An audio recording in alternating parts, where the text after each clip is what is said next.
एक धी किसा दी विआह के लै आने होंदी है उन्होंने पता नहीं होंदा उन्होंने तमीज नहीं होंदी तसी उन्होंने बेवकूफ आते हैं अनपढ़ जहल आते हैं वो सब तो सियाणी गल ओ कर छड़दी है मेरे बिस्मिल्लाहिर्रहमानिर्रहीम अस्सलामु अलैकुम। बहुत शुक्रिया जी, बहुत शुक्रिया, बहुत शुक्रिया मेरे दोस्तों। एक इंसान आई ना ओदियां त्रै नूहां दो नूहां जड़ियां ओ जरा पढ़ियां लिखियां ते एक जड़ी आई अनपढ़ आई जिन्नू आखते ना अनपढ़ जैल ओ आई इंजी समझ लो।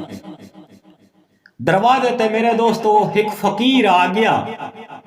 गल जरा तवज्जो नाल सुन सो तो तुहानू पता लगना ना इंजे तुहानू की पता लगना।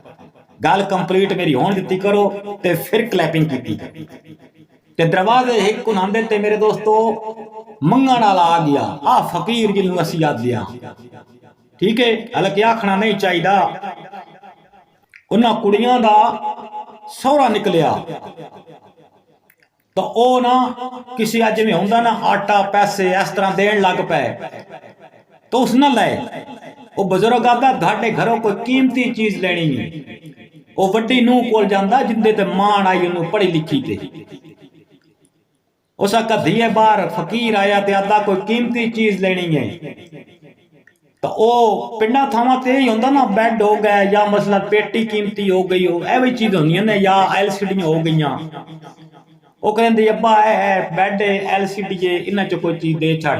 वो लैके जाता है आदा बुजुर्ग आदा नहीं कोई कीमती इस तो भी चीज चाहिए। वो फिर दूसरी नूह कोल जांदा जड़ी दूई भी पढ़ी लिखी हुई आई। गल जरा तवज्जो नाल सुननी तुसी। उहदे कोल जांदा है वो कहंदे अब्बा मेरे कोल यही कीमती है बैड हैगा यही दे छड़। वो लैके जांदा दरवाजे ते उस फकीर दे कोल। वो फकीर इनकार कर दिंदा। वो कहंदा ये भी नहीं चाहिए कोई कीमती चीज चाहिए। गल जरा तवज्जो नाल इत्थे हुण सुनिया जरा गल तवज्जो नाल। जेड़ी अनपढ़ जहल आई ना उहदे कोल जांदा है अपनी नूह दे कोल।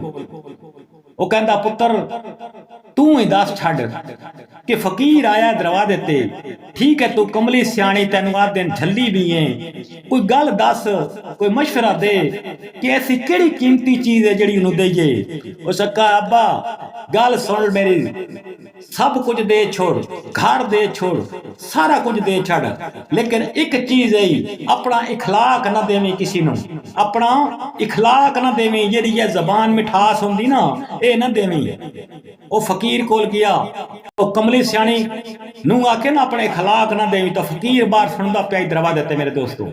जो फकीर दे कोल आया ना कि मेरे थाडे घर ना कीमती चीज इस तो वड्डी कोई नहीं। उस आख्या फकीर प्यादा मैं सुन लिया जिन्हों तुसी कमली सियाणी जहल आते हो ना उस जड़ी गल कीती है कि सारा कुछ दे छड्डी अपना इखलाक ना देवी।